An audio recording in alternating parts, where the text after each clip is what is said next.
Why do you need emotional intelligence? What is emotional intelligence? Is it important and essential to have emotional intelligence? Is your qualification, your marks, your degree not so important as emotional intelligence? We will answer all these questions in this video. Now, when emotional intelligence first appeared to the masses, it served as the missing link in a peculiar finding. People with average IQs outperform those with highest IQs 70% of the time. So, the first time when emotional intelligence was discovered, people saw that those who had less IQ, they were performing better. So everyone was wondering how come a person who has scored very good marks in graduation has always come first. How is it that he is not get doing good in the latter part of his life? Now, this anomaly threw a massive discussion and debate among people that is there any other criteria for success other than IQ? There was research for decades, and emotional intelligence emerged as the critical factor. Now, what is emotional intelligence? Emotional intelligence is something which is not seen, it is intangible. It is how we behave, how we manage our behavior, how we go through complex social problems, how we make personal decisions, and how we achieve positive results. So, emotional intelligence is made up of four core skills that pair up under two primary competencies: personal competence and social competence. Now, this chart is very important. Let me explain to you this chart in a very detailed manner. Now, a person is said to have good emotional intelligence, and a person who has good EI is going to do very well in his career. Why? Because he does not only have personal competence, but he also knows social competence.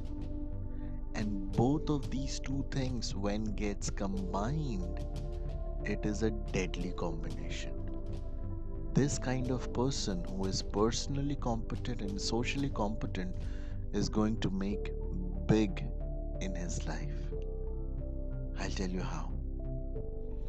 Now, personal competence means how much you know about yourself, your strength, your weaknesses. What is that one thing which makes you angry? What is that one thing which drives you? You know everything about yourself.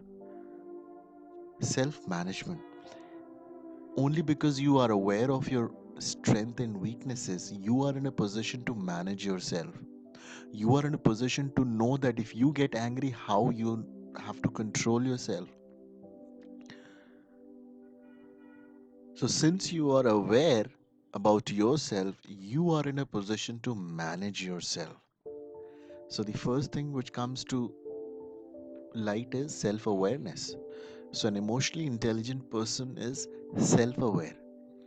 And once this person becomes self aware, he knows how to manage himself. For the people who don't know about themselves, how will they manage themselves? So the first and the most important criteria is self-awareness. Know yourself. Know what you're good at. Know what you're bad at. Improve on your bad habits. Improve on your bad things in life.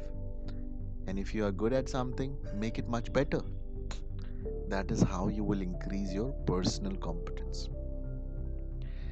Now, next comes social competence, social awareness, relationship management. Now, a person is said to be socially aware once you know how people react. Reaction is more important.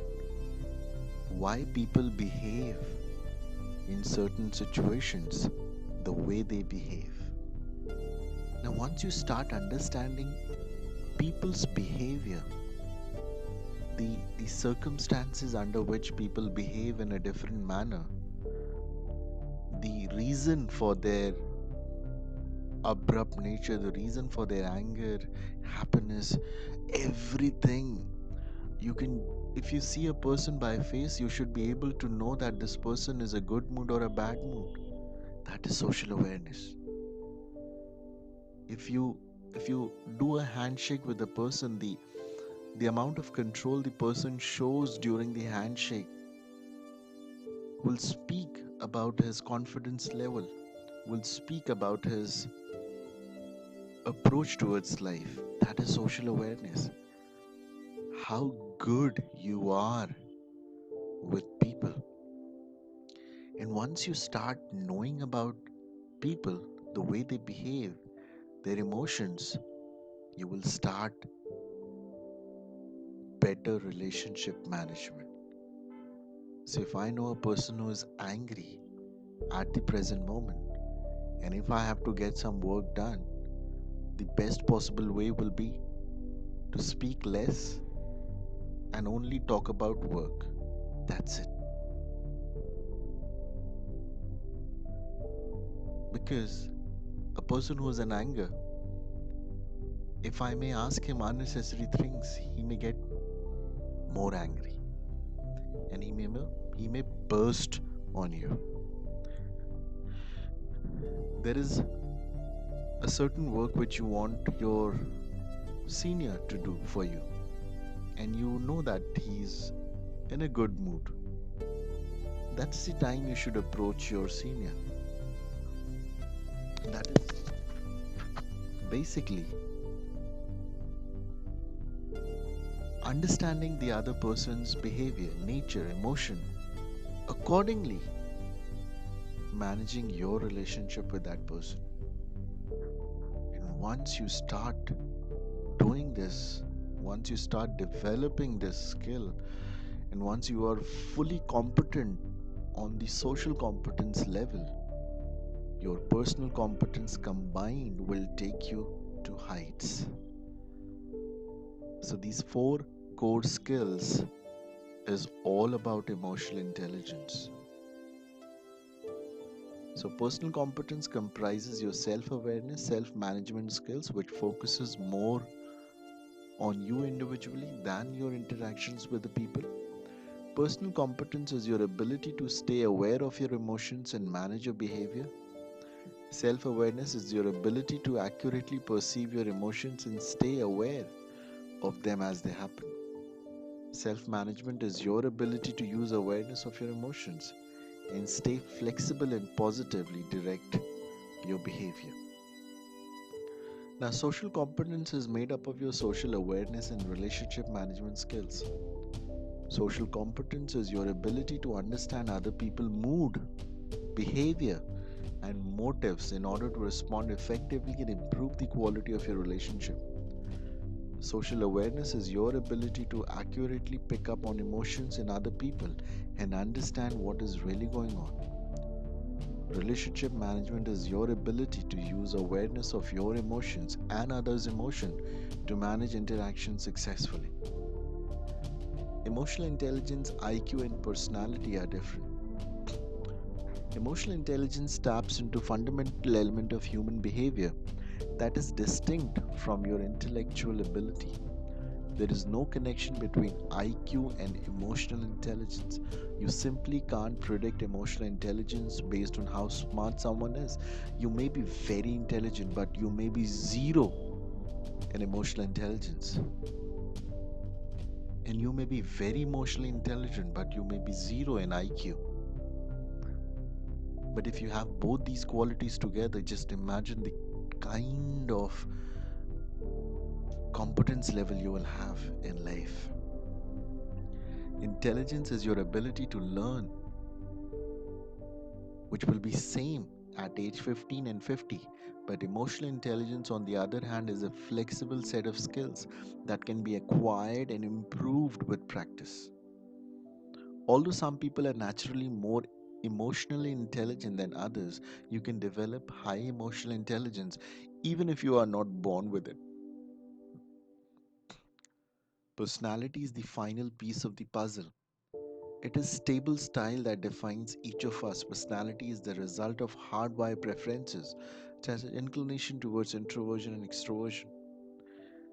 However, like IQ, personality can't be used to predict emotional intelligence.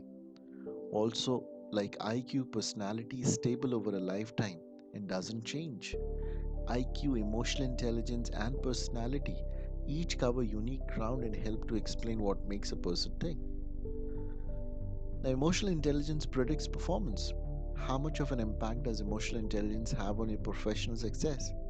The short answer is yes, a big impact. It is a powerful way to focus your energy on one direction with tremendous results.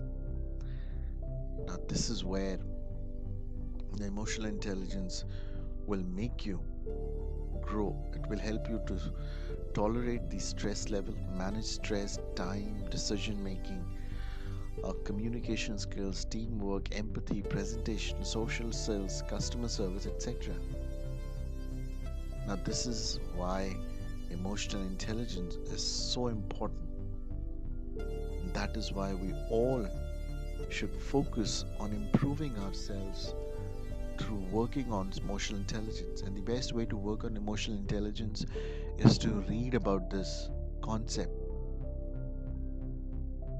get certain books on emotional intelligence, develop the skill of knowing about other person, understanding the emotions of the other person, accordingly behaving to that. Thank you.